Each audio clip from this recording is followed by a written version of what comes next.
Use the Force, Luke. Live long and prosper. I was going into Toshi Station to pick up some power converters. Lilu Dallas Multipass. Shut up and take my money. By Grabthar's hammer.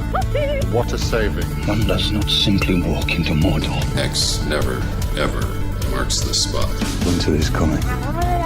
You're a wizard, Harry. Stay a while and listen. Hey ho, Kermit the Frog here. Your ties are cool. So say we all. This is a Play on Nerds.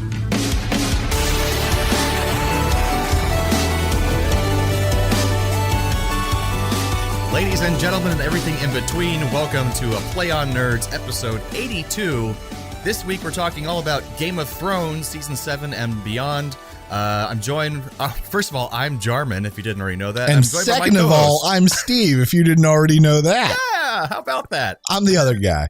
We're both the other guy. We're so excited. Yeah, it's true. We're both the other guy. Jarman's not wrong. But we will be talking about Game of Thrones later, but we got lots to talk about before that. So what the hell have you been up to, Steve? So, really more than anything, we've got Joyce's birthday coming up. How old is she going to be? 1 year old. September 10th. We're almost there, just a few days away. And originally, we were going to go up and do something with Anna's family, but that was when we thought my parents weren't going to come in. My parents are now going to come in sometime in October, so we're going to hold off and do a family thing then. Very nice. So then for this one, instead, we're going to do what most honorable adults do, which is go to the same place I went to for my birthday, invite pretty much all our friends, and then just have beer burritos and celebrate Joyce's birthday. Because your baby's not going to know the difference. Well, no, not only that, but honestly, my work friends are the people that have babysat for us and have had the most time exposed to her, so they're the people I would invite anyway. That makes sense. Like, honestly, you know, Hallie and her husband Jim, she's about to have a kid, and she's watched Joyce more than anyone else. And my buddy Jason from work, who I work with every day, he's watched Joyce a few times, so, you know. They already pretend to like your baby, so that's good. Yeah. So, yeah, that's good.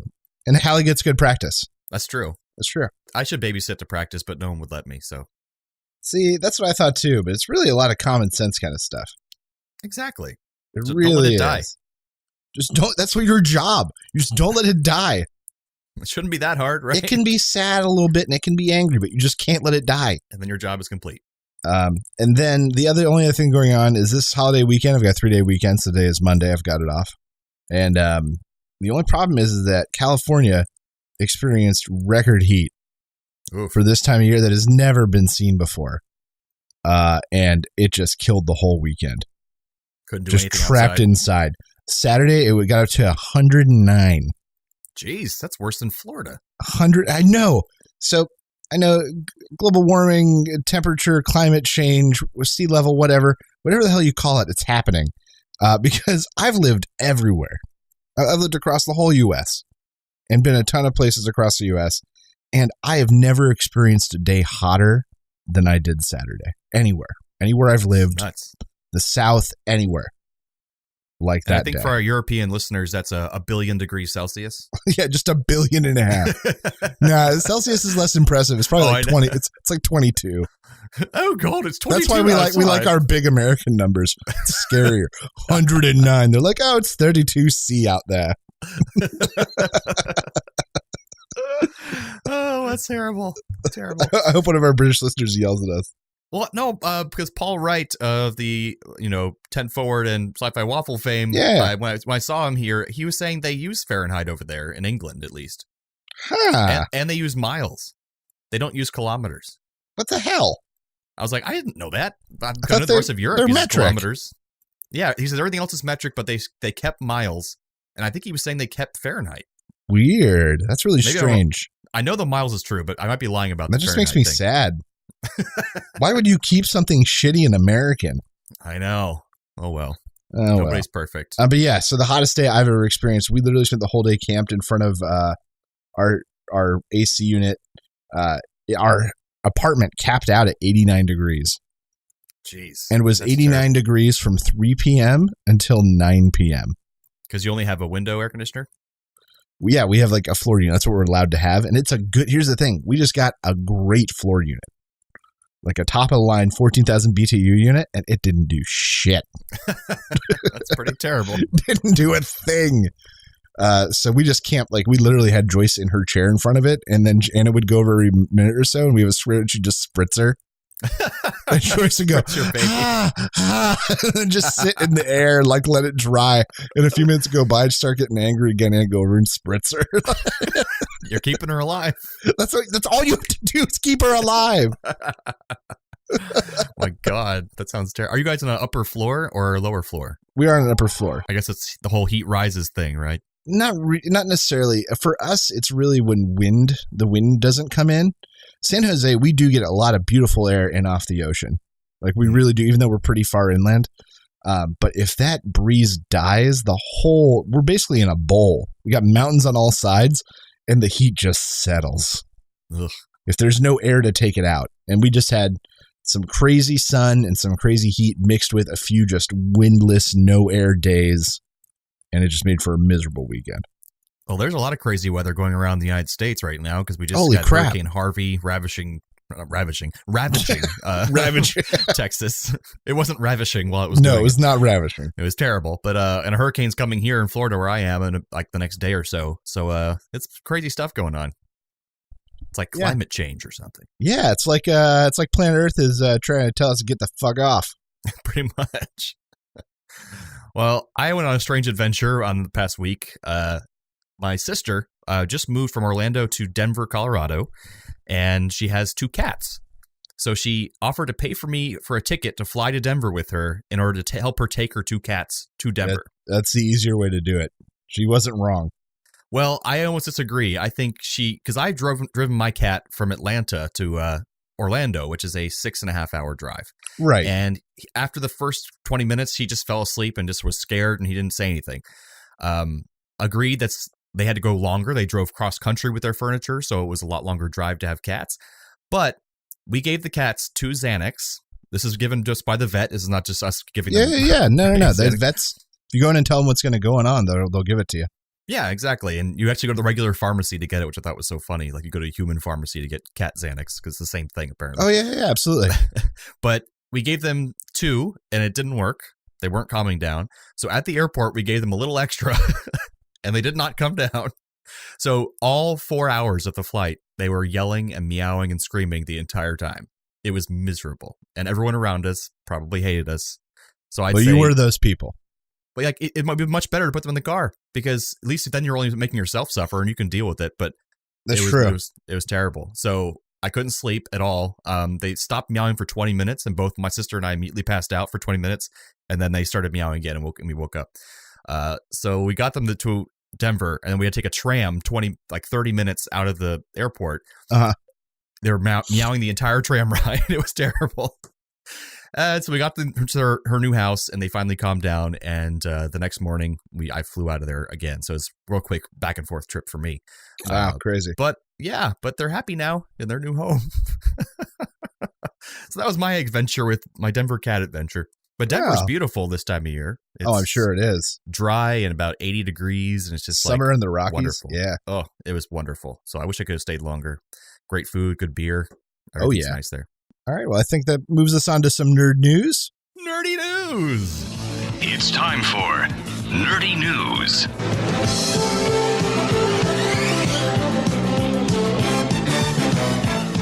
So, in my search for some nerdy news this week, I found something I continually find interesting, but I think we're getting desensitized to, which is finding strange radio bursts in space. No one cares anymore. We've done it now. Yeah, because they've discovered them over and over again. SETI's been looking for it for 40 years now or something? Yeah, and every time it ends up being nothing. Or just inconclusive. They can postulate about what it might be, but they have no idea. That's usually what the answer ends up being. Like there's several possibilities. We don't know which one it is because it's a billion miles away.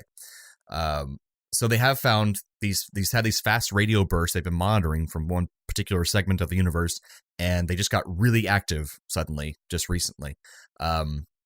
I think they're a possibility to be something, but they can't know until the technology gets better. And that's the cool thing is I was thinking about exoplanets. We discovered our first exoplanet apparently in 1991, like a planet that could possibly have Earth or have life. And now we have thousands upon thousands that we've discovered just within 20 years. So, I mean, who knows in 30 years, maybe we can decipher what these radio bursts are. Maybe they are from intelligent life. And we just don't know, but it's happening all the time. And we have the ability to monitor it now, and I'm excited about it because ghosts are real. Yeah, especially space and alien ghosts. That's what I hope. I hope that all ghosts are alien ghosts. That'd be great because there's billions of them out there. But I hope that we'll eventually figure these things out. And I gave no details about where these people found this, or it's called, the radio source is named FRB121102. That's why I don't bother with the details, but it's just. We'll call it Furby. Furby 12. Furby 2. Furby 2. So that's my nerdy news of the week. Something I'm excited about, but people are getting more and more bored with. So my nerdy news, clever name as always, is called Alf Canceled for the Second Time.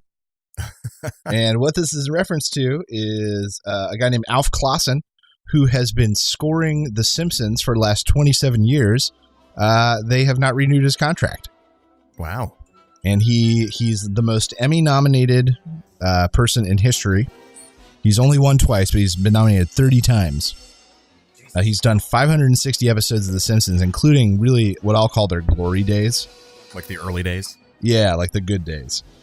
And what I found out is that Matt Groening, one of his original agreements with Fox was that the show would be scored by an actual orchestra and an actual composer. And so they have had this full 28-piece orchestra doing The Simpsons for the last 27 years. The budget runs into the millions to do this, to hire all the musicians and to employ this guy.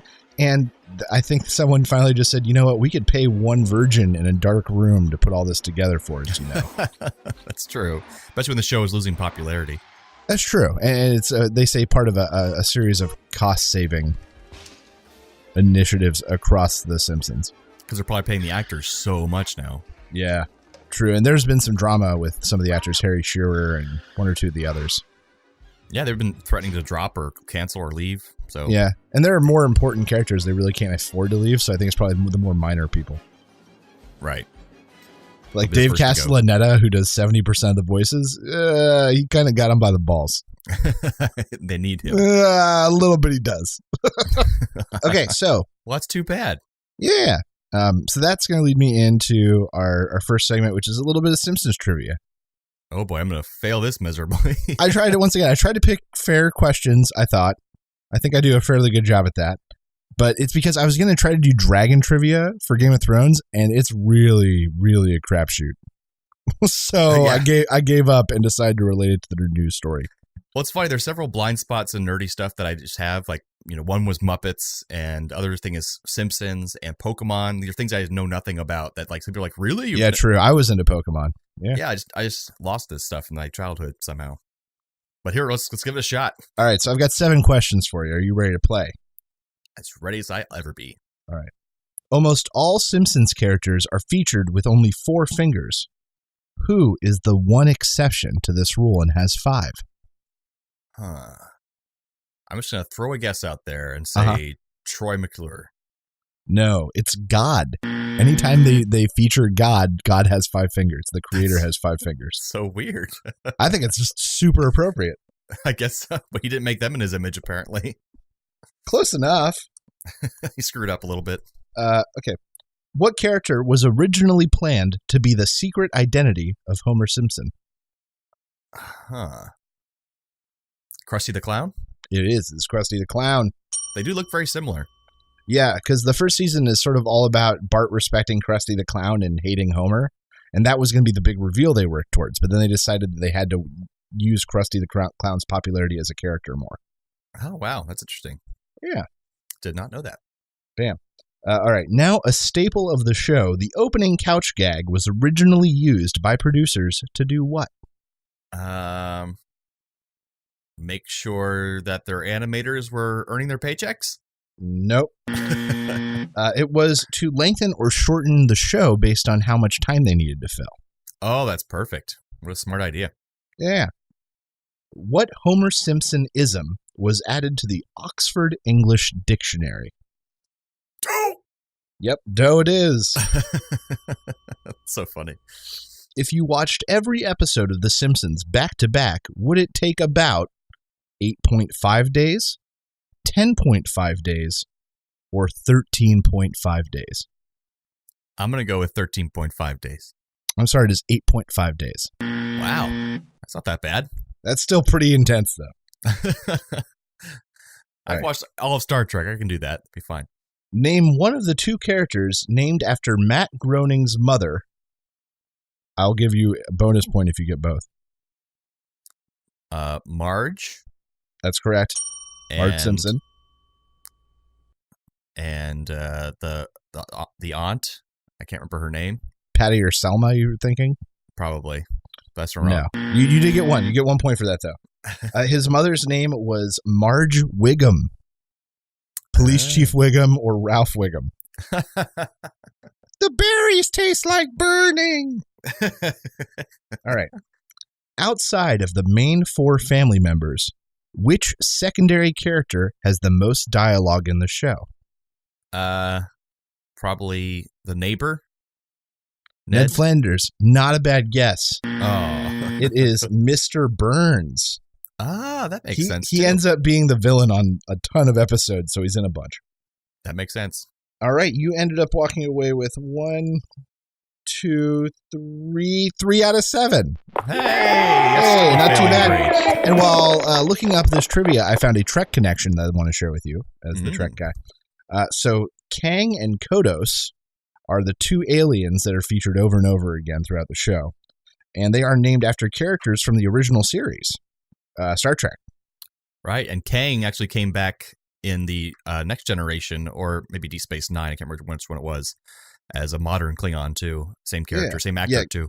Yeah, he's a Klingon warrior, and then Kodos is some sort of mass murderer, was the only detail I could gain. Yeah, I don't remember Kodos, but Kang's who knows? Maybe he's just mentioned. Who knows? But Kang and Kodos. Does that take us into our main segment of Game of Thrones? Game of Thrones Season 7.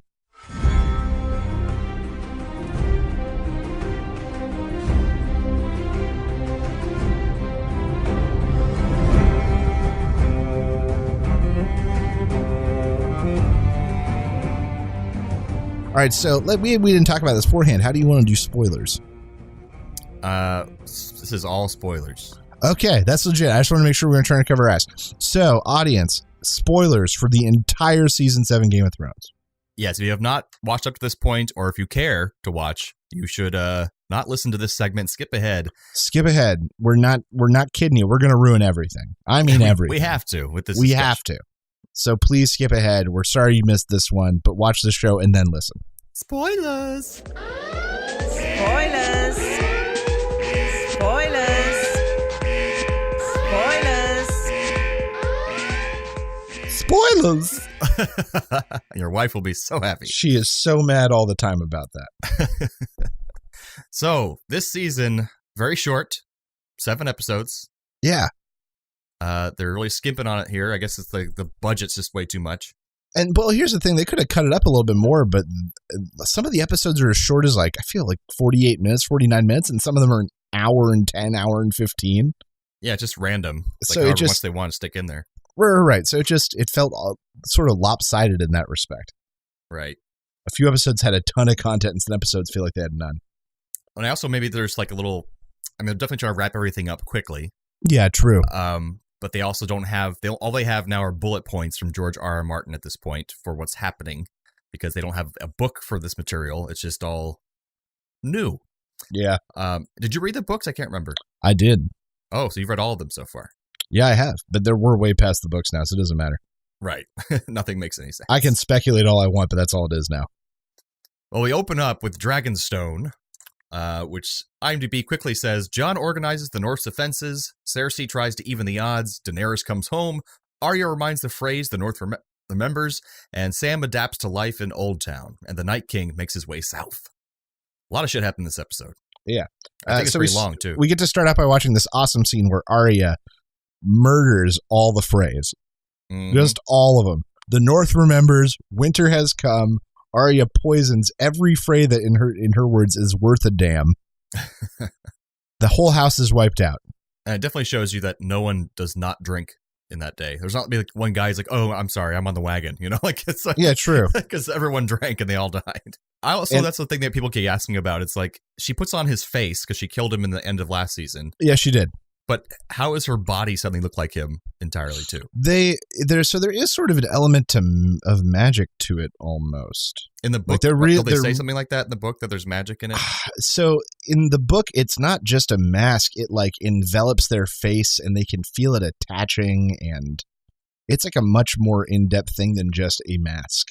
Right, because that wouldn't work just in their voice. She gets their voice and everything. Yeah. So yeah, in the book, it's a little bit more descriptive, not really. Right.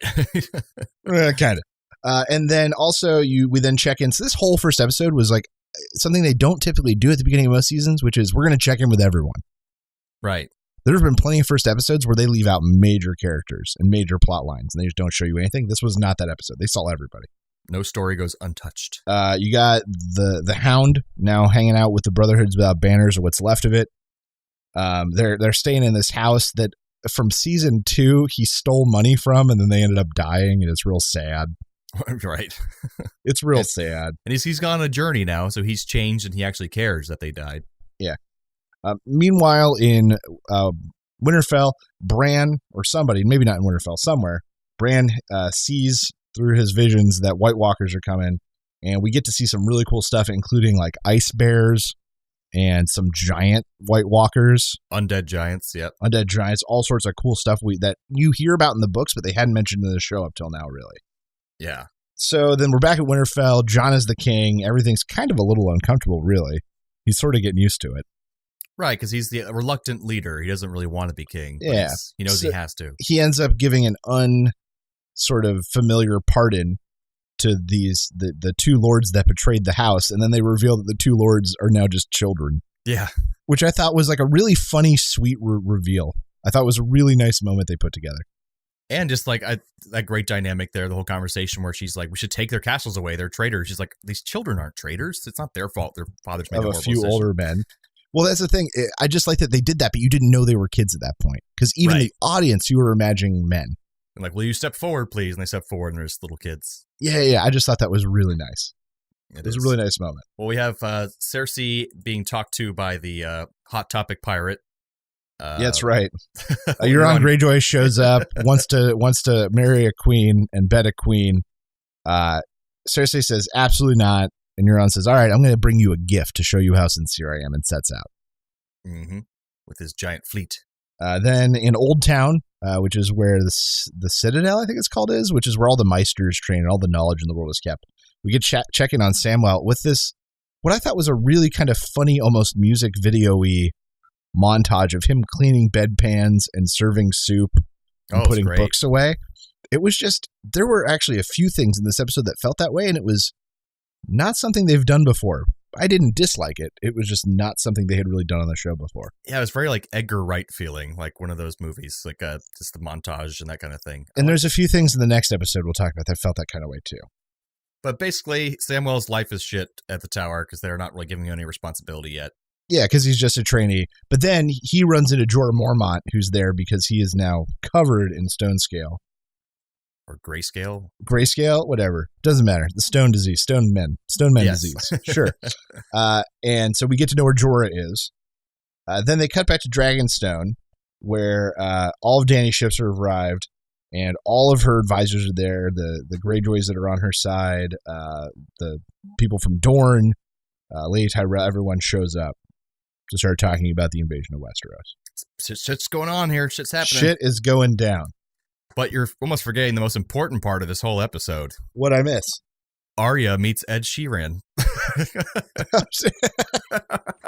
And a chain and a keep are nothing compared to a woman's kiss. For hands of gold are always cold, but a woman's hands are warm. For hands of gold are always cold, but a woman's hands... That was an okay scene. I didn't mind it. I didn't care because I barely know Ed Sheeran. I know he's huge in England and he's got his set of fans here as well. But I mean, I don't listen to any modern music anyway, so I didn't care who he was. I liked the scene. It was a pretty song. And I don't care about the song. Fuck that. The song was in the book. Arya, up to this point, has really only has this opinion of like all Lannisters are terrible, evil people. Mm-hmm. All of them. I'm going to kill all of them. And then for her to like meet this group and have like a real nice interaction Yeah. And realize they're regular just all kids and people missing their families and people that want to be home for the harvest and singing songs. I just thought that was a nice scene to sort of show her that. Right, and they didn't dwell on Ed Sheeran too long or make it awkward and uncomfortable. So I think it's fine. In 30 years, when everyone forgets who he is, we can still watch this episode and no one will blink twice at it. So now we're on to second episode. I think so. Which is called Stormborn. So it starts out with with Dani in her council chamber. She has a little altercation with Varys, the spider, who has now served like 3 kings, and she just wants to know why she should trust him. Yeah, that's true. And I think at the end they come to a uncomfortable but okay place. Yeah, because he basically is saying like, I've done everything I've done to try to strive for a better Westeros where the people in power aren't abusing those who don't have it. I think she respects that and she believes him. Yeah. I don't know yet if we should believe him, but it seems believable. I don't know. I liked her take of, if you feel I'm doing these things, promise me instead of betraying me, you will tell me. Yes, instead of killing me, just let me know. And arranging my death. Why don't we just have a combo? Get some coffee. Oh, you're right. I could do that first. So then she meets with the whole war council, the Greyjoys, the Dornish, Lady Tyrell. Half of them, I love that. I love that dynamic when you look around the room and the only real men in the room are like advisors. Exactly. The women of power are all there. Yeah. Half of them want to do this crazy, just full-scale invasion. Tyrion is cautioning her that she doesn't want to destroy the realm. She wants to liberate it. Right. She won't do that if she has to kill everybody in the way. They tell her this like 4 times throughout the season, like, you don't want to be like every other leader, right? You're not going to go in there and kill everybody, right? Yeah. And then we get a weird eunuch sex scene. Yeah. Grey Worm and Missandei. So they say dickless later on. So he doesn't even have a dick. Like, I thought maybe his balls were cut off. That's what most eunuchs are. They just cut their in the balls off. book, I'm pretty sure that's what it is. They're implying that they have no junk. So he was just basically like scissoring her in a way. Well, he goes down on her. Oh yeah, I mean he can do that. That's true. But the whole point of having a eunuch around is they don't have any interest in women or sexual things. So I guess they're implying it's just such strong love that he can do that because he loves her so much. But he has no sexual feeling whatsoever. That I think was the whole point of the like "you're my weakness" speech. I think was to clarify that. Right. But it was like people thought it was strange because we haven't had a sex scene in a long time in Game of Thrones, a proper one. And this one was so long and like, yeah. So it was like, do we really care about these characters that much? I mean, I don't really care. So now we cut back to Old Town where Sam is working with this older archmeister, like Meister in charge. And he basically approaches him about trying to cure Jorah Mormont's grayscale. Mm-hmm. And he found a treatment because the guy who found it and discovered it also died from grayscale. Right. So I thought that was nice. Well, I did want to mention that another big point of contention among fans was at what do you call it? Where Cersei is where does she live? The capital. Yeah, but what's it called? The Red Keep. Right, but they have another name for it. Anyways, but Cersei back there. King's Landing. King's Landing. Thank you. She's there with her advisor, the creepy guy. What's his name? I can't remember. Oh, I don't know. Creepy guy. You're not wrong. Oh, Anton Lester. No. Qyburn. So he's like, we found something to take out the dragons, and she shows her it's just a big. Oh, that's right. Big catapult. That's or big. It's like, a ballista. It's a huge ballista. It's a ballista. It's like, oh, that's your big secret. Like that's how you're going to take them out. Okay. Yeah. Which we find out later does not really work that well. Now, mind you, I do like that we got to see. Anytime we get to see the big dragon skull of Balerion the Dread, I love it. Oh yeah, it's really because it shows you how small the current dragons are. Well, what's his face? Drogon is almost that size now. No, so if you look, the big one of Tail could fit an entire carriage in its mouth. Jeez, Drogon, I don't think can do that. I think he's still about half that. Not quite yet. I think he could grow to be twice the size he is right now. Honestly. Oh, we have a big scene from Arya, who's still traveling through the forest, looking for. Trying to find her way to Winterfell. And she sees her old Nymeria. Pal, Nymeria. She gets surrounded by a pack. Nymeria shows up. They kind of confirm it's her, but Nymeria has her own life now, and she's got a jet. Yeah, and she's like, "You want to come with me back to the thing?" And she's like, "That's not who I am." You know, basically, it's that same moment that she had, where it's like, "Someday you'll be in dresses and you'll be a lady of the court." I don't think we have seen the last of Nymeria. I think Probably she's not. going to save Arya at an opportune time. Her pack is going to come and tear apart a whole group of guys at some point. Bunch of White Walkers or something. Maybe. That'd be badass. So they summon Jon Snow to come down and meet the queen. He is debating it because every time one of them goes south, they end up dying, basically. Right. But he needs dragon glass, which he now knows confirmed is on Dragonstone. And that's where Daenerys is. That's where Daenerys is. So he's got to get there. Meanwhile, Hot Pie. Oh, so this is Hot Pie runs into Arya Stark. Oh yeah, Hot Pie. Yeah, the fat kid. And this is one of those other weird moments. So they show Samwell treating Jorah Mormont's grayscale. Mm-hmm. And it's like this really gross close-up scene where he's cutting away the skin and stuff. And then there's this moment where it's a close-up and then it's her breaking through the top of a pie. Yeah, it's really gross. But it's really and it was another one of those moments that just felt really uncharacteristic and not something they had really done before. Yeah, any kind of camera tricks or something like that. Everything's been very straightforward as far as cinematography in the show. Very pretty. But then this has been very comical and very different. I liked it. Breaks it up a little bit. So in the meantime, Cersei meets with the little bit that remains of her entourage and her trusted people and her lords that are still loyal to her. Oh, this is where she's saying, like, making her battle plan and saying who will follow me kind of thing? Yeah. She makes that speech to all the remaining lords, including the Tarleys. And then at the end of this episode was like the first kind of big battle of the season. And that was the Greyjoy attack on the Greyjoys. Yeah, the big fiery ship battle, which was awesome. But came out of nowhere. Right before that happened, though, was one of my favorite scenes. Is where the Sand Snake lady starts to make out with Theon Greyjoy's sister. Oh, that was good, Yara. Yeah. And they get interrupted. I'm like, damn it. I wish I could have watched that whole scene. That whole scene. So, yeah, they attack the boat. It's I love that action sequence. I thought it was awesome. Like, just well shot, fiery craziness. The Euron Hot Topic pirate guy is just batshit crazy. Yeah, and so Yara gets captured. Theon, who you think was finally back, wusses out. Doesn't save his sister. But doesn't end up saving his sister, and jumps overboard and watches them sail away, and that's it. Come sail away. Come sail away.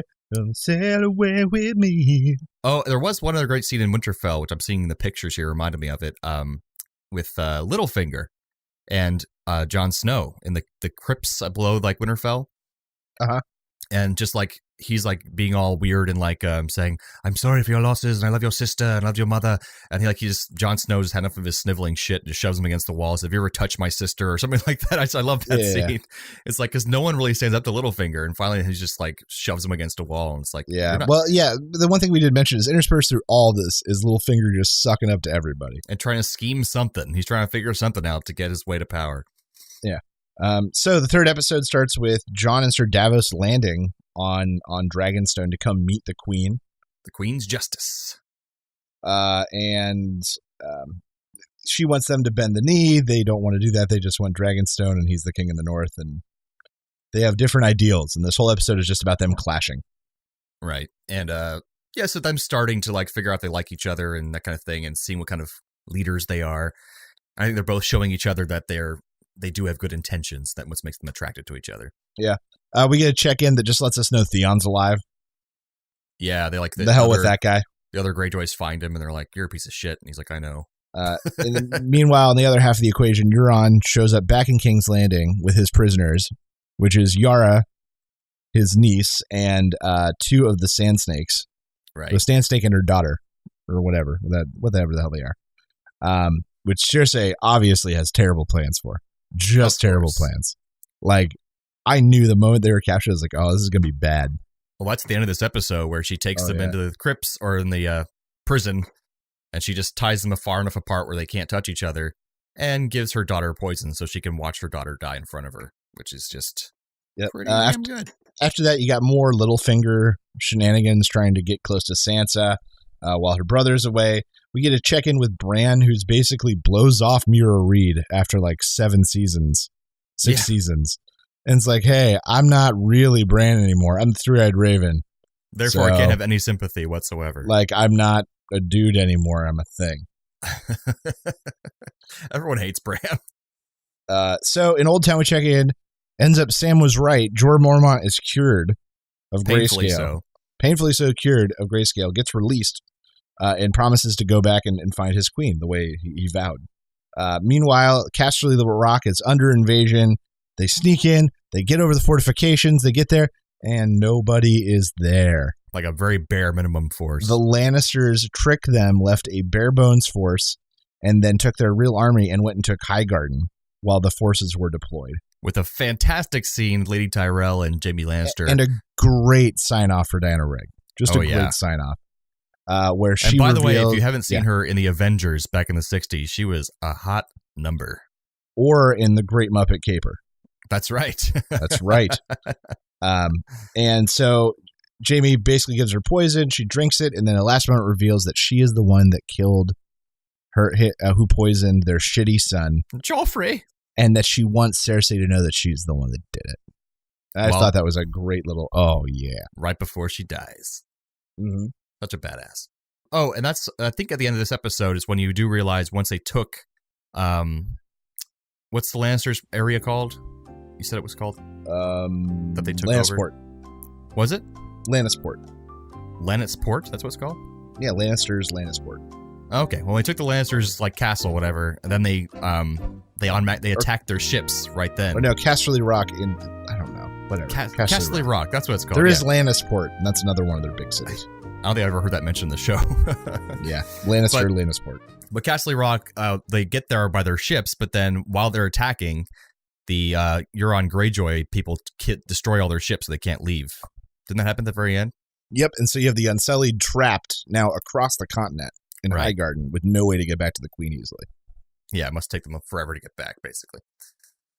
So then we go to episode 4, The Spoils of War.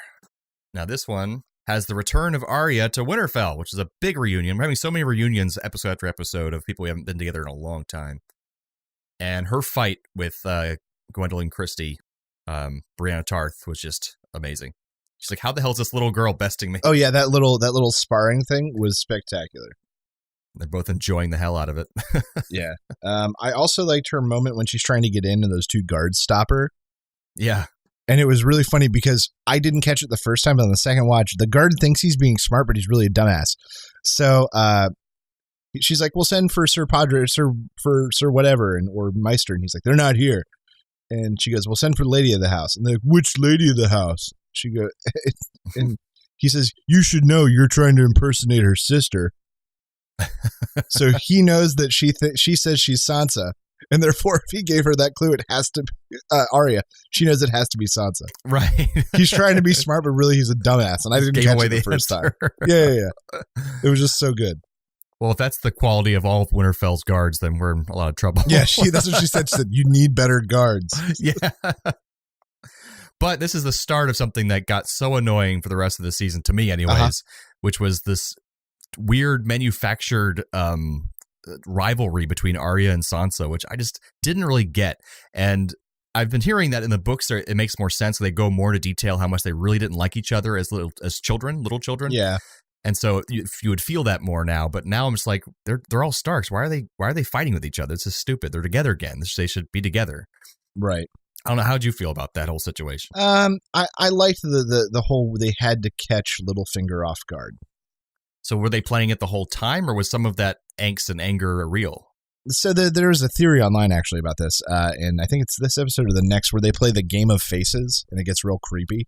Right, and she says all these things that are actually all lies. Yeah, they're all lies, and so I think that no, she didn't care. She was just happy to be home. I think that it was all a ruse, just to make Littlefinger think that he had won. Right. And put him off guard. Well, it certainly worked. We'll talk about that later. Right. Jon takes Daenerys down to the Dragonglass mines. We get to see a little bit more of the lore behind the Children of the Forest, and there's like cave paintings and etchings of them and the White Walkers. Yeah, that was kind of cool. And then you get to see the expanse of the Dragonglass mine. That's really cool. Daenerys, after seeing this, it confirms to her that this is not just lore, this is real, and she vows that she's going to fight for the North. But under the condition that Jon has to bend the knee, and Jon says nah. Still says nah. And this whole time, we're kind of wondering, when she has all these forces, how does Cersei even have a chance of winning? And that's where they kind of go into that in this episode, where she partners up with the Iron Bank. I think it's called the Iron Bank, right? Yeah, she has paid back this massive debt that the Crown had to the Iron Bank after taking Highgarden, which I think is all silver mines. Right. So the second richest kingdom.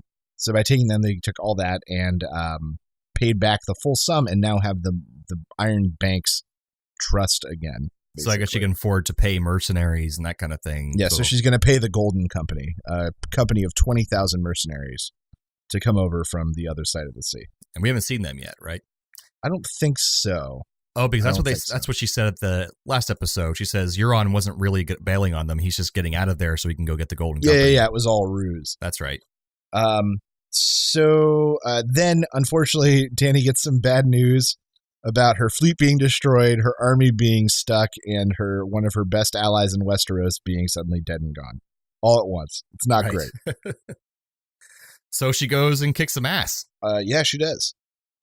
So all of the Lannister caravan, which is escorting this gold and silver that they just took and ransacked from Highgarden, is traveling with all these soldiers, and Dany shows up with some dragons and just kills them all. Just kills most of them. Just lays them to waste. Jaime gets to see the true power of these beasts in battle. And truly sees that they're almost unstoppable. I love the comedic scenes with him and Bronn before that happens. They're just like joking around, and like that's just a great interaction. Well, Bronn complaining about what he's owed. He's got like a bag of gold, and he's like, "So where's my castle?" I still want my castle. Drogon takes a little bit of a hit from one of the ballistas, but it doesn't. It is a wound, but he is fine. Seemed like it. And the the Dothraki just like murder them. Oh, the Dothraki break their lines in a second, and once again show Jaime that they just don't stand a chance. And he's like, "Your people are very bad at fighting." That's one of the Dothraki says. And so at the very end, Jaime has a chance to kill Dany, maybe. He rides her with a horse, is about to throw a spear, and then the dragon almost roasts him. Bronn knocks him off into the water at the last minute. Very lucky. It somehow fishes him out the next episode with full armor. But okay. So the next episode we're on, unless there's anything we missed. I don't think so. All right. Eastwatch. This episode started with what I thought was the biggest cop-out in the entire show's run. Really? So Bronn and Jaime fall into the water. Mm-hmm. How long do you think they could stay underwater? A minute max? A minute? Let's give them 3 minutes. That battle was not over in 3 minutes. They were not able to get far enough away that the battle would not still be going on in 3 minutes. I expected this episode to start with Jaime and Bronn captured. And instead, I feel like they wussed the hell out and chose to do something that just was not believable, even in Game of Thrones. I mean, for the sake of the story, I'm glad they got away and weren't captured, because it makes it more interesting for Jaime talking to Tyrion and all that stuff later on. And they couldn't do that if he was captured. True. Well, that's the thing, though. him capturing Jaime could have been Tyrion's ticket to then getting to talk to Cersei. Oh, that's true. He could have like given him back. They still could have worked it. It just felt like such a. I was like, how? At least show something showing how they got out of there. Yeah. Right. Give me an excuse, right? A scene that explains it. But that just was. I couldn't do that in a show where I believe in dragons and ice giants. I couldn't suspend my disbelief for that. That makes sense. By the way, speaking of these dragons and such, the CGI has gotten so much better. If you go back and watch the first start of the dragons, it looks pretty rudimentary and very TV show. When they're baby. Yeah. Yeah, and now it looks marvelous, like a movie quality. Only thing at the end of that scene is the queen now has some of the enemy forces captured, pulls out their general, who are the two Tarleys. Right. Sam's father and younger brother, Rickon, I think is his name. It's a big guy. He's like 7 foot tall almost. Refuse to submit, and they get melted by the dragon. So Tarly has no more family left. Yep. Bran, scouting ahead with his ravens, sees the Night King, tells everyone to send out ravens, warn everybody they're coming. And we have the scene between Samwell, speaking of Tarleys, back in the Citadel, with, what's her name again? The girl he's with? Gilly. And Sam Jr. Gilly's adorable. This High Septon Maynard, he recorded everything. He even recorded his own bowel movements. What does annulment mean? It's when a man sets aside his lawful wife. Maynard says here that he issued an annulment for Prince Rhaegar and remarried him to someone else at the same time in a secret ceremony in Dawn. Is that a common thing in the South? These maesters, they set me to the task of preserving that man's wind accounting and annulments and bowel movements for all eternity, while the secret to defeating the Night King's probably sitting on some dusty shelf somewhere, completely ignored. Oh, but that's all right, isn't it? We can all become slavering, murderous imbeciles enthralled to evil incarnate, as long as we can have access to the full records of High Septon Maynard's 15,782 shits! Steps. But she's reading over notes, and he's reading about how many times the guy took a shit. Basically, it's like one of the old Meister's notes. And but then she discovers something amazing. I doesn't even notice it, that basically that Rhaegar Targaryen had, got his marriage annulled before he married Lyanna Stark. So they had a child, Jon Snow, who's actually Aegon Targaryen. That's his real name now. Like Aegon the Fourth or something like that. And he's the legitimate heir to the throne of Westeros. Right. So he was never the bastard of Winterfell. He was always the true heir to the throne. I love that aspect. And they just kind of gloss over it quickly. Yeah. I like that, actually. I like that if you weren't paying attention, you would have missed that. Yeah, it's a little more fun way to do it. But then we also have the Onion Knight going off into the town, and he finds our old friend, the son of Baratheon, the bastard son of Baratheon. Yeah, god damn it. What the hell's his name? Gendry. He's been missing for like 4 or 5 seasons. Yeah, 4 seasons, I think. And he's got a giant warhammer, which is badass. That is pretty cool. Which we'll lead to a scene later on, which is cool when the two bastards meet, Tim and Jon Snow, but we'll get to that. Yep. So we're back in King's Landing. Okay. So this is where we get Tyrion, and Tyrion makes arrangements to see his brother because he knows that he needs to set up this meeting so if they want to talk a truce, right, and deal with threat in the north. So Jaime now knows that he didn't kill his son for certain, so that alleviates things a bit. Where Cersei doesn't really believe that. She does eventually. I think she kind of comes to terms with it eventually. And with a meeting with Bronn, is able to meet up with Jaime down in the chamber where all the skulls were. That's when Davos locates Gendry while they're there. The hilarious scene with him taking Gendry to the boat and the 2 guards that he tries to fool that he's getting these...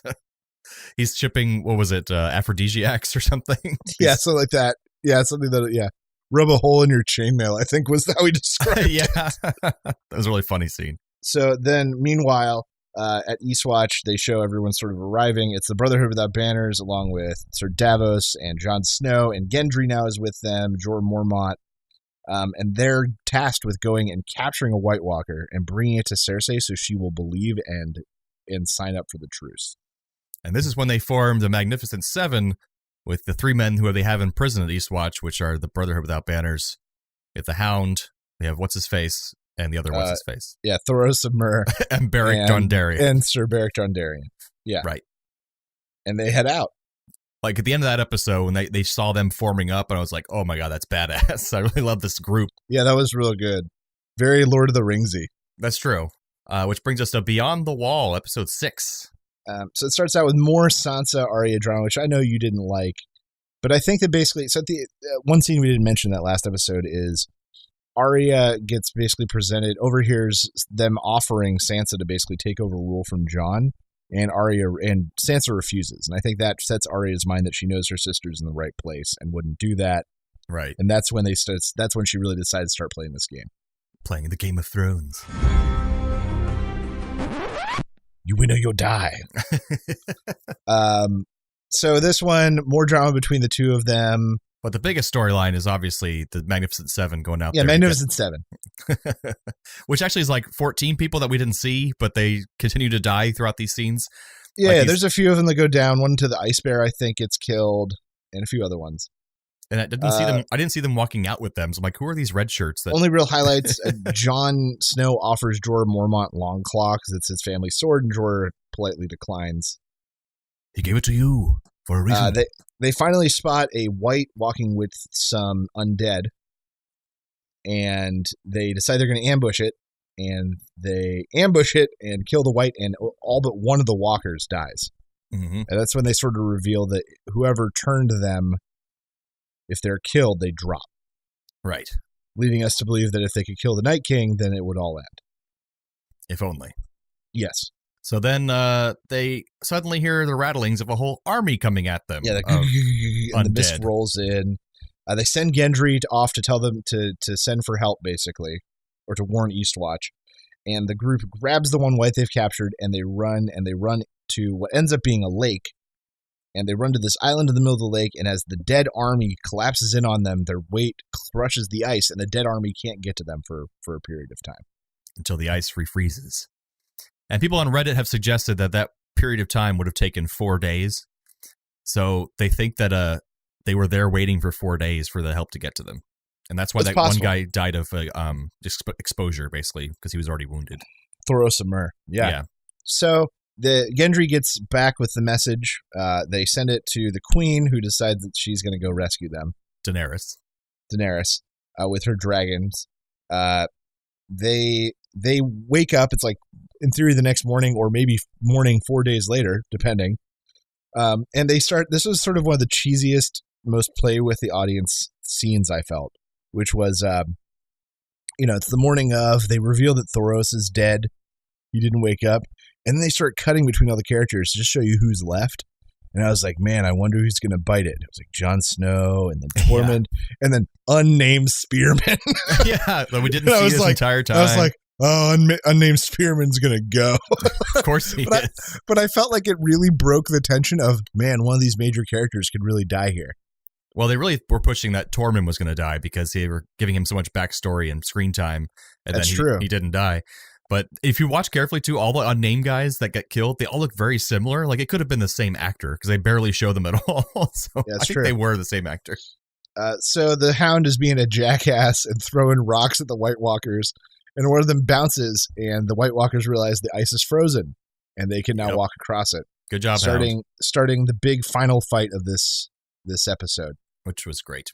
With just a lot of crazy kills, and the Hound is using Gendry's giant hammer and crushing skulls and stuff and crushing the ice.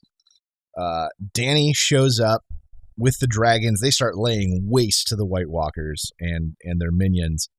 And the Night King sees his opportunity and winds up and shoots and takes down one of the dragons. With a big ice spike. Giant ice spike. And Viserion, I think, is the one that goes down. Yeah. The one that's named after her brother, I think, right? Yep. Her terrible brother. Viserion goes down. They barely escape. Jon Snow ends up sinking into the water. Because he took forever to get on the damn dragon. Took forever. And then the dragon, obviously, they're trying to show that it wasn't used to carrying that much weight. Right. Barely gets off. The Ice King almost gets off another shot.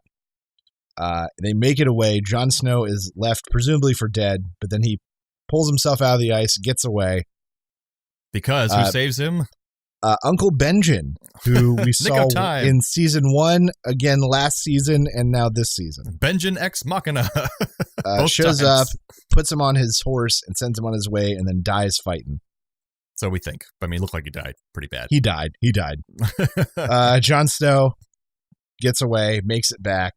Daenerys is so relieved to see that he's alive. She's waiting on the wall for him. She's like, no, he'll come. And then he does. And then he gets on a boat and stares at her. Oh, yeah. And that's the end of the episode. The end of the episode, you're forgetting, is that with the chains. Oh, yes, of course. So they cut back to north of the wall.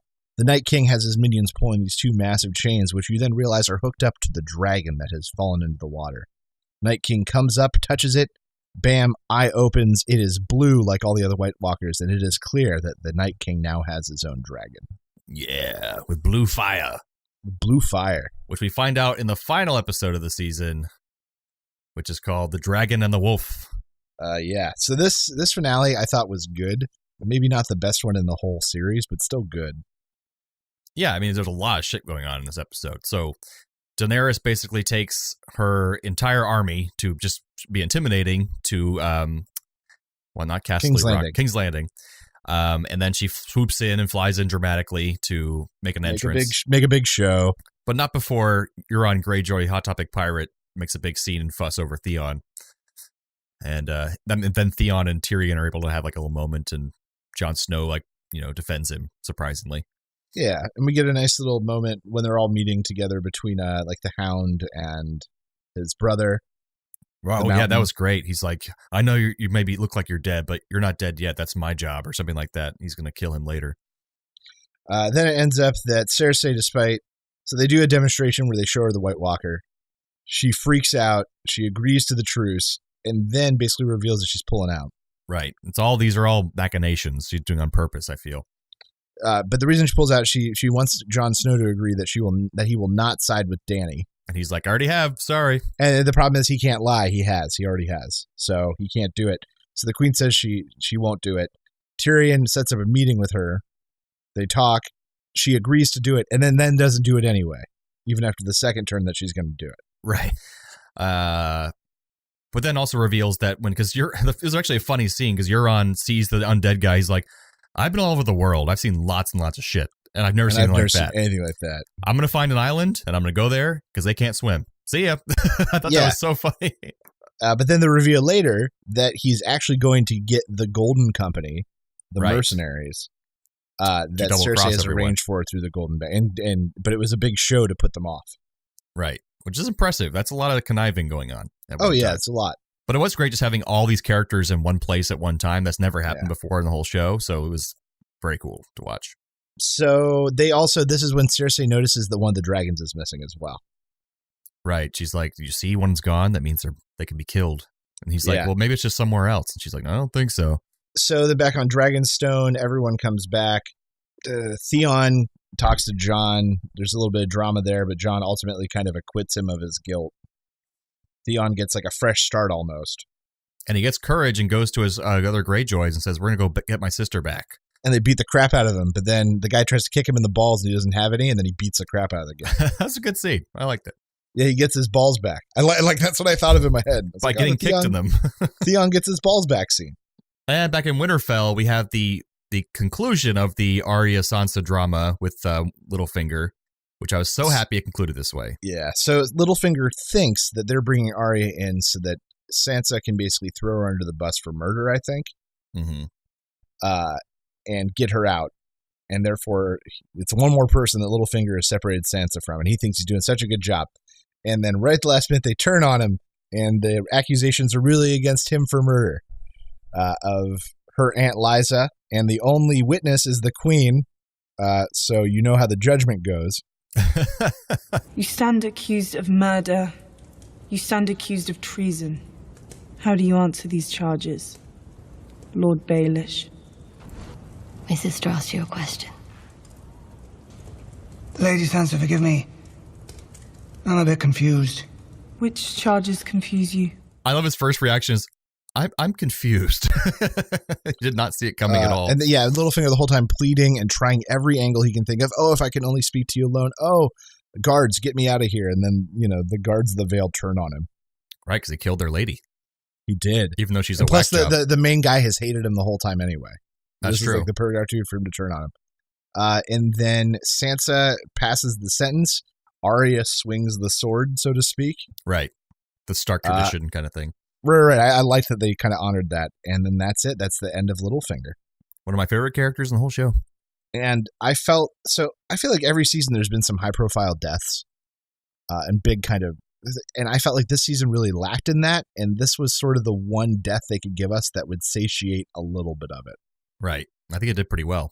Because they really copped out about other major characters dying. Yeah, that was it.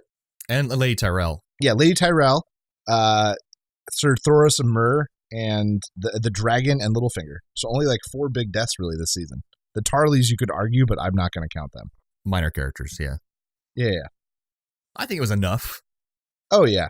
So then we have the big scene of the blue boat fire sex. dragon. Oh, boat sex. Boat sex! The internet sensation that is boat sex.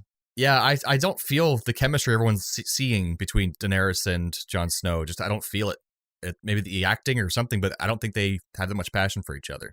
But they're manufacturing it like they do, so I'm like, okay, I'll go along with it. But it seemed like very unpassionate sex. Like I wasn't very interested in watching it. But I don't know. They've both like John, the guy who plays Jon Snow, feels like a little bit stiff in general. Kit Harington, right? So I just feel like maybe he didn't know how to play it. He hasn't had to be sexy since season 2 with Your Grit. Well, that's why Ygritte or whatever was so good for him, because she was so wild and crazy, and so like going against him is so stiff. I think that worked really well. Right. And if you think of the man who raised him, I can't even say his father anymore. It's not Ed Stark as his father. He may have been your father, boy, but he wasn't your daddy. The man who raised him, that's very Eddard Stark. Right, and the fact that the guy stiff. playing Jon Snow dated that woman in real life at the time. That's so true. They had a real passion for each other, whereas this one just feels very stiff and cold, and I don't know. But yeah, so Tyrion gets to see Jon go in. He assumes they're sleeping together. Tyrion's in the hallway. There's a lot of speculation of whether he was going to go try to hit on Dany or if he disapproves. Or there's a lot of speculation on what his because he made like a little face. That was weird. So then the big capper to the episode, what you just broke into, they're at the Eastwatch. Tormund and Beric Dondarrion are patrolling the wall, and then all of a sudden the Army of the Dead shows up. With a dragon.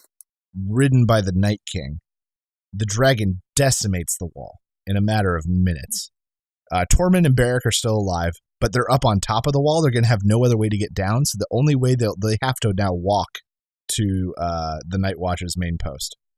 On the wall, like just walk on the top. They have of the to wall. walk on top of the wall to get there because they have no other way down now that Eastwatch is destroyed. Right. That's how they're going to show up in next season. Is they're going to show up like at the wall, just cold and haggard and with a message of warning. And then we have a cap off the episode with Bran being like, "By the way, I have very important information. Jon Snow is actually Aegon Targaryen." Yeah, like, him and Sam compare notes and put giant plot points together. Yeah, Scooby Doo like mystery. It was me all along, kids. Yeah, that's where the whole he was never the bastard of Winterfell. He was always the true heir. That's just like throws that in our face and end of the episode. Yeah. So that's great. That's all of season 7 we really just covered. I would like to cover some of the crazy fan theories. Oh, of course. That have come up and some of my own theories. Go for it. So I think that in season 8 that Cersei is going to make an alliance with the Night King. Because he is the only person that has proven that he can take down one of the dragons. She's going to use the baby in her belly, which I do believe is real, to seal the deal with the Night King. And that'll be the Night Prince or some shit. And Jaime will have to kill her to stop this terrible thing from happening. But they have had lines a few times saying, this is someone you cannot negotiate with, you cannot make a treaty with, you cannot ally with. They want to end life itself. So, they've said that directly in the episode. So, unless they're just wrong. I don't know, but we've also seen the Night King is more than just a zombie. He's not just a zombie. He's intelligent, but he hasn't said a word. I don't even know if he can talk. Right, but think about also this. To Cersei, that would seem like really appealing because it's not a world of subjects. It's a world of workers. Well, for her, that's got to sound great. No enemies, only your subjects. Only the people you control. I would love to see her approach him somehow. She gets to be in a room with him in any way. I don't know how that would happen, but being like, I wish to talk to you about a possible deal we can make with each other to conquer the world as one. And he's stabs her immediately. Didn't give it a second thought. That'd be a great scene. Well, we know the other crazy fan theory that Bran is the Night King. I did read that. I have got that on my list. That Bran's the Night King, and that he went back and tried to meddle in time, and that he's really responsible for the reason that the Mad King heard voices. Right. That's how he became mad in the first place. And he ends up jumping into the body of that first man who became the first White Walker and can't get out, and then becomes the Night King. Or that he goes back too long. They said if you go back too long, you'll be stuck there. So it's he goes back, but actually becomes physical in that time period and actually just is Bran as an adult. But that's what people have been postulating. But I don't know. I think it's just a lot of, for the TV show especially, it's a lot of emphasis on a character that no one's really cared about that much. And everything's based off Bran. Everything's important about Bran. Then people are like, why do we care? So yeah, it might happen, but I don't know if I believe it. And then my favorite thing that has come out of this has been the who is Azor Ahai, the prince that was promised. Right. And most leading is that it's either Jon Snow or Daenerys, but there have been some other possibilities that have come out of this that have been real convincing. And the two that I like, that my front runners as far as outside the main two, is Sir Davos Seaworth. The Onion Knight. The Onion Knight. And there's a couple very compelling reasons, one of which is in the prophecy it says reborn of salt and smoke under the blood red sky, meaning that red comet that was coming over. And that could be the Battle of the Blackwater, where he was blown up by dragon fire and then spent like 3 days in a cave getting hit by salt water while he recovered. There is something about a warrior will pick up the sword of the morning, the like glowing, the magic sword that supposedly Stannis had. And there's a scene in season 2 where Stannis goes and takes out the sword and it's on fire. And then it ends with him putting it in the sand and walking away from it. And Sir Davos picks it up for him and carries it inside for him. Does he? Yeah. It's the little things like that maybe he is really Azor Ahai is the chosen one. And the other one, and the one I like even more now and changes my other theory, is Jaime Lannister. Oh, I have a third one. I'll say it a little bit, but explain why Jaime Lannister. So Jaime Lannister, there's a whole bunch of stuff about the golden sword of the morning and how it could possibly in Old Volantis really be his golden hand. There's a lot of that kind of stuff. But really from a plot arc point of view, so the name of the book series is what, Song of Fire and Ice? Song of Ice and Fire, yeah. Ice and Fire. Song of Ice and Fire. Not Game of Thrones. And a lot of people are taking that and thinking that so Jaime is the rewriter of his own story, Reborn, because he saved the kingdom once from fire by killing a king. And now he will redeem himself by killing a second king and saving the kingdom from ice. That's pretty cool. And that story arc parallel would really work really nicely. Now, the third one that I like a lot, which I don't think there's as much grounds for, but it's fun, is that it's the Hound. Because born from fire, like when he was a child, he got burnt in the fire. I forgot all the reasons they put all the different prophecy points, but he does match up with a lot of them. And now he's getting all his prophecy stuff. He's now being able to see visions in the fire and stuff like that. So he's more mystical than he was before. So yeah, it's just like, it's another fun possibility. But to see him being one of the 3 heads of the dragon or whatever, like he's riding a dragon later on, that'd be pretty badass. True. But you never know. Maybe we'll never find out who Azor Ahai really is, and that just prophecies have no meaning. Maybe they'll find that out. That's true. It could go that way. But yeah, I'm just excited for all the crazy stuff that absolutely could happen this next season. And we're going to see a lot of deaths. The fact that we saw so few this season means that we are going to see plenty next season. They're going to ravage us with it. Every other episode, we're going to lose 2 to 3 people we care about. I kid you not. It's going to happen. Yeah. And then they'll be happy, finally. Oh, yeah. But this makes me excited for the 8th and final season. They say we may have to wait 2 years for it, which bums me the fuck out. It's about a year and a half, yeah. Oh, it's going to kill me. But I'll just keep rewatching it over and over again all the same. Yeah, I'm excited to rewatch the whole series before the next one comes out. I highly recommend it. I have time for sure. That's right. And I recommend the books. Yeah, I eventually want to get to those. You can watch the first season and pick up at the second book and you're okay. It's basically the same thing. They stuck so close to the source material, it really makes no difference. That's great. Yeah, so that's, I think, our review of Season 7 of Game of Thrones. Spoiler-filled, I hope. I hope you agree with us. If you disagree, let us know. Facebook us, write us an email, whatever you think. You have a crackpot theory, we want to hear about it. What are your favorite characters? What are your least favorite things about the show? Yeah. Should there be more boobs? Penises? Always. Yeah. All of the above. Check.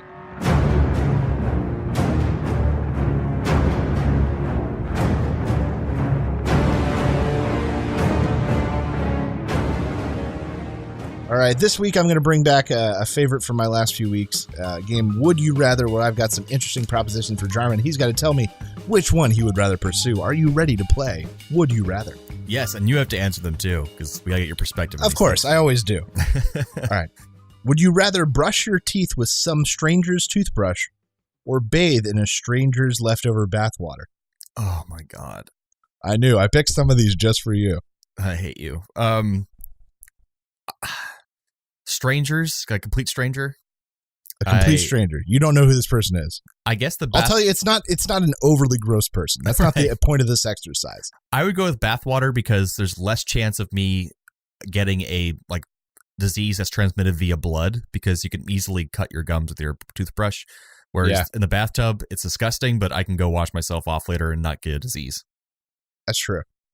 See, I'm going to go with toothbrush because it's a smaller area to try to decontaminate afterwards. I guess your body, if you got a scrape or a cut or something, you pick up something from the water, that's a lot harder to cover than your mouth, which afterwards you can disinfect the crap out of just your mouth. Oof, they're both terrible. They're both terrible. That's my difference. All right. Would you rather be an ultimate debater and win every argument you get in, or be an ultimate fighter and win every physical altercation you get in? Every ultimate debater, because I said ultimate debater too. Absolutely. Physical fights don't come up that much in our lovely first world privileged life that we lead. Yeah. So if I lived in like some rough place, I'd probably say the other option, but I'm fortunate enough that I don't have to do that. All right. Would you rather be, and I mean you actively are, this is your life, would you rather be a stereotypical hippie or a stereotypical hipster? And I mean stereotypical. I have to go with hipster just because of my cleanliness and OCD. I got to go with hippie. Hippies are dirty. Yep, that's right. That's why I'd have to go with it. Yep, I'd figure you do that. All right, this next one, I saw one and then made one of my own making. So I hope you enjoy it. Oh boy. Would you rather have the body of R2-D2 but talk like Jar Jar Binks? Oh god. Or have the body of Jar Jar Binks, but when you talk, you just have a series of beeps like R2-D2?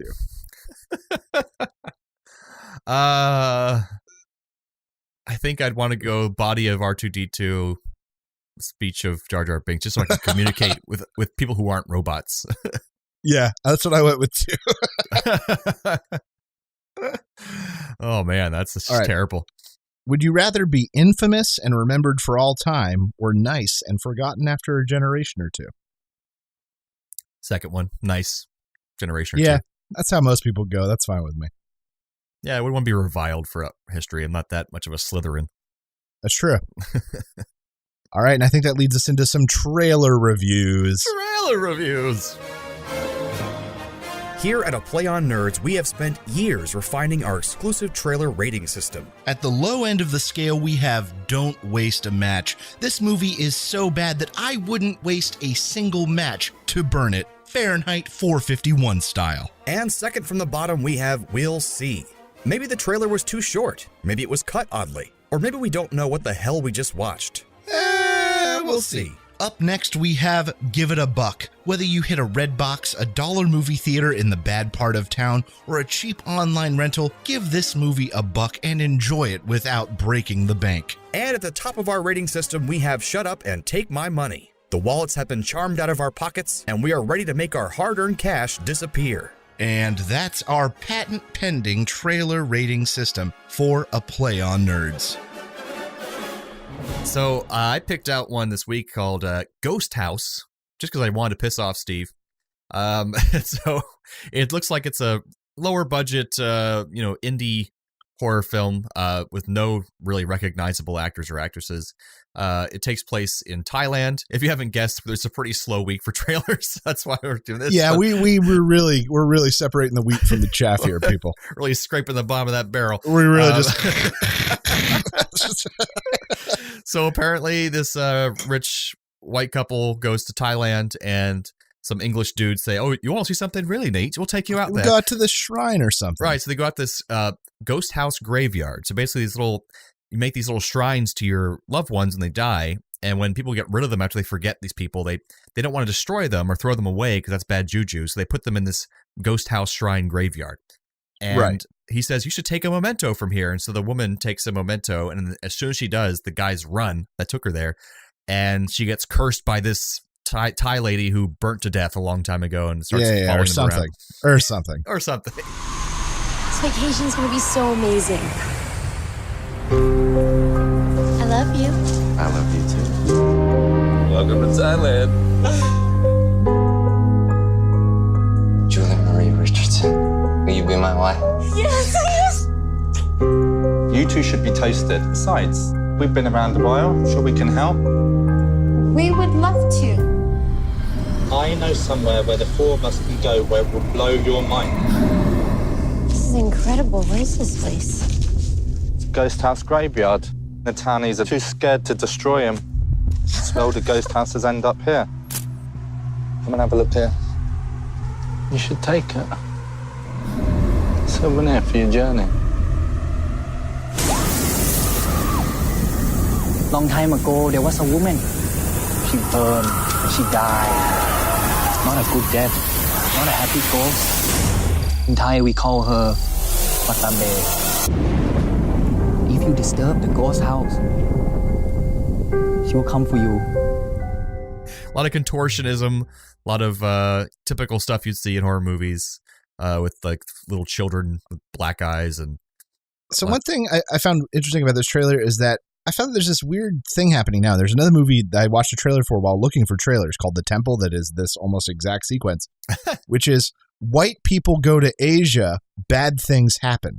And I'm not kidding. If you watch the trailer for The Temple, it's almost the same. It's almost the same story and has almost the same visuals.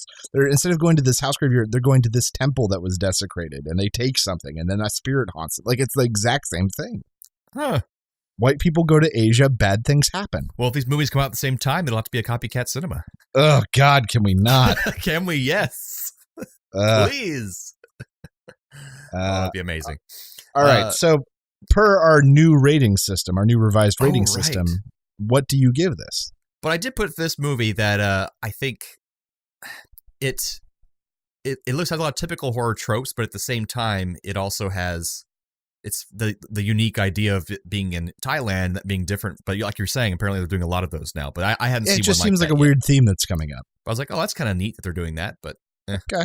So what's your new rating? So for me, I'll do a we'll see, because I want to see if the ratings are good, people like it, if they think it's scary, if it's not just a piece of crap. But we'll see. I'm going to give this one a don't waste the match. Not only is it a ghost film, which I just don't go to see, but it doesn't look particularly well done. Yeah. On top of that, to add to that. So that just makes me want to double not see it, and therefore just make sure I wouldn't even waste the match. Understandable. So our next trailer this week is Gunther. Killing Gunther. Killing Gunther? Gunther. So Gunther. Gunther. So it's a docudrama style comedy about this top assassin Gunther, who is played by Arnold Schwarzenegger, who's kind of it almost seems celebrity status, kind of a little bit. Yeah, he's like a super famous assassin. And everyone who wants to be a top assassin has to kill him to become the top assassin. And it's about this rich guy putting together a team to kill Gunther. Played by Taron Killam, the guy from Saturday Night Live. Bobby Moynihan from SNL's in there too. And Taron Killam apparently made this film too. Like, he wrote it and directed it. Gunther may be the most feared hitman working in the industry today. If you want to be king, you have to kill the king. Everyone knows who he is. Gunther. Gunther's. Where is Gunther? I'm right here. Guess who? He's the greatest hitman ever. Bullseye. I will be the guy who killed Gunther. I put together an unstoppable team. Just erase that. I'm Donald Pisnowski. We're Boom Boom. I'm trying to get that started. Boom goes the dynamite. My name is Sanat Perusa. My first professional kill was at the age of 8. Did you see that shot? That's my little girl! Is that I crush things. And then there's our secret weapon. The friggin' Bella Kolikova twins! You love it here. There. Don't do that. I need to find a window. When I found out that there were a bunch of assassins trying to kill me, I got pissed off. Been a bit of a rocky start. I want to kill him even more now. Let's go. They're in way over our heads. FBI, I would like to report a hitman. You ratted me out to the FBI? Yes. I am going to kill him.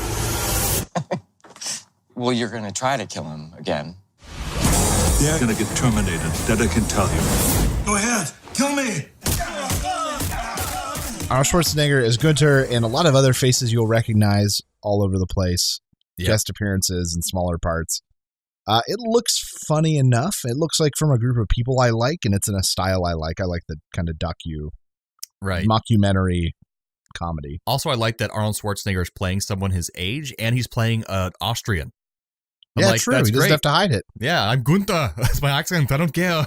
It's fantastic. So I'm going to give this one our new rating, give it a buck. Where I'm not going to go see this in theaters, but if it's part of a subscription I already have, or if I can get a cheap 99-cent rental through iTunes, I'll check it out. Yeah, same here. I'd give it a buck. Or in our old system, this would have been like a drunk watch for me as we transition. The old system is gone, Jarman. But that's basically we need to move forward. I'd rent it for a night of just, taking it easy. This will probably be pretty funny. And I've seen like every Arnold Schwarzenegger movie ever made, so I can't You stop have to add now. to it. Exactly. So yeah, I think trailers. I think that second one's pretty good. I'm excited. We hope you like our new trailer reviews system. That's right. Our ratings. And now we move into our new short segment at the end, Radical Recommends. Yeah. I recommend. If you have the means, I highly recommend picking one up. What do you recommend I do? I recommend Pleasant. So I've got 2 Radical Recommends this week. One of them is linked to you. I recently, just this week, finished Ready Player One. Oh, beautiful. The book. Yeah. How'd you like it? I enjoyed it. I felt that the ending was a little dissatisfying, but it really left itself open for a nice sequel or sequels. Right. It kind of went where you thought it was going to go, but without it did. It went exactly the way I thought it would. There was one point at the end that I thought was sort of left up in the air that I was surprised they kind of threw in, but otherwise, I enjoyed it. I really did. I recommend it. Yeah, I'm just hoping the movie doesn't just make it bland. It makes and stays specific like it was in the book, like all these references, and it's so much nostalgia in that book. It's fantastic. Yeah. And then the other one is a new show that's sort of Anna and I's new guilty pleasure to watch on Hulu and NBC maybe. It's called The Wall. Oh, the game show? It's like Plinko. Yeah, with trivia. Chris Hardwick. Yeah. I enjoy watching that so much. I enjoy watching people think they have a chance and really think they're doing well and not realizing that statistically they're just fucked. It's basically a carnival game on live television now. Because, the idea is that they're like, well, the idea is to get more balls dropped that you make money than less, and then you're going to average out higher. And that would work, except for later in the game when you get less drops is when they add the bigger numbers, the millions. So therefore, statistically is not skewed towards you. It is skewed towards you losing mass amounts of money because that money is higher in the late game. But all these people think they have a chance, and it's brilliant to watch them just lose stuff. And isn't like the point of the games? They also build up the story of the contestants and talk about their lives and that kind of thing. Each one of them is like a hard luck case of some sort. Right. Or a good person who did something great or saved somebody, and so they deserve their chance. I heard Chris Hardwick talking about it in a podcast, just about what it's all about and why he likes it, because he does all those personal interest stories. But that's so. And weird. Anna and I have specifically discussed our strategy if we ever went on. We figured it out. We've watched people screw up enough that we know. Well, you got to manufacture your hard luck story. That's true. I lost a leg. Shave your head and say you have cancer. That's terrible. I You're know. an awful person. You're terrible. But yeah, those are my Radical Recommends this week. Ready Player One, read it. The Wall, check it out. Absolutely. Carmen, what's your Radical Recommend this week? Well, I've heard rave reviews about the what do you call it? It's a relaunch of sorts of Twin Peaks, the TV show. I know my wife is very excited for it. Right. I had watched Twin Peaks a long time ago, off recommendations of people, and I'm rewatching it now before I watch the new show because so much goes on in that show. You kind of have to do that. And it's so funny and weird and creepy and strange, but there are laugh out loud moments where I'm just laughing at it's so ridiculous and strange. Right. Some of it's so over the top. Yeah. And it's basically they take a soap opera acting and they stick it in this really dark, weird murder story. And then lots of weird paranormal elements come in. You're not sure what's real and what's not. But throughout it all, there's just earnest acting from Kyle MacLachlan, he's just goody two shoes FBI guy. And he holds the whole thing together. It's so funny. I don't care for the show, but I admit that he is one of the best sort of straight men. He's so charming. Yeah. The best sort of straight-laced man to play such an oddball situation off of. Exactly. That's the only reason it works. Absolutely. If they didn't have him in the center of it, I think it would all kind of be too weird and kind of fall apart. But yeah, so I recommend Twin Peaks. If you haven't watched it, give it a shot. Try to watch past a few episodes. Give it at least the 3-episode try because it's really strange and funny, and you'll be glad you watched it. And I haven't seen the new series yet, but I'm excited for it. Yeah. We have no thank yous this week, so the hell with all of you. Yeah, please email us in, and we can make a new segment out of your emails, things you want to talk about, things you want to... Or send us the Facebooks and stuff, whatever you want. Yeah, absolutely. However you want to contact us, just do it. If you want to leave phone calls, we'll figure that out. We'll make that happen. No, don't. Let's not do that. Well, thanks for joining us this week. As always, we will keep being your nerdy co-hosts if you keep being our nerdy audience. Thanks again, Internet. Stay nerdy, my friends. Thanks for listening to A Play on Nerds. Find all of this content and even more nerdy news, reviews, and fun at www.aplayonnerds.com. eventful.com. Be sure to like us on Facebook and follow us on Twitter so you know the exact second we release new podcasts, articles, and other nerdy content. We know you're impatient. Subscribe to us on iTunes, Podbean, Buzzsprout, Podomatic, and whatever the hell else you use. Also, please leave us a rating and review on your chosen podcast platform so we can be discovered by even more nerds like yourself. However you do it, check us out. And how.